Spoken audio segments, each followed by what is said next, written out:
தில்லை அம்பல நடராஜா, இந்த தொல்லையை தீர்த்திடு நடராஜா. அன்பு நேயர்களே, பிரதோஷம் வந்தால் எனது கணவர்தான் எங்கள் ஆலயத்து சொர்ணாம்பிகை சமேத ரத்னபுரீஸ்வரருக்கு அபிஷேகம் செய்வார். ஏனென்றால் குருக்களுக்கு கொடுக்கும் அளவிற்கு நிர்வாகத்தில் பணம் இல்லை.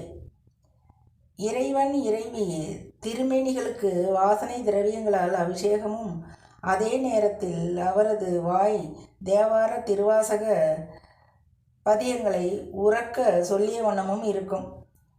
இதை கேட்பதற்காகவே பக்தர் கூட்டம் வரும்.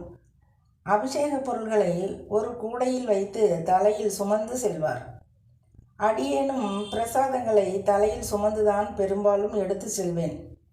இத்தனை படித்து இந்த வேளையில் இருக்கிறேன் என்று அவரும் எண்ணியது இல்லை. இன்னாரின் மனைவி என்று அடியேனும் கர்வம் கொண்டதில்லை இந்நாள் வரையில். உறவுகளாய் ஆலயத்தில் இருந்தோம். அப்பொழுது அன்பையும் பக்தியையும் தவிர வேறொன்றும் இருந்ததில்லை. இப்பொழுது வெளியில் சொல்ல முடியவில்லை.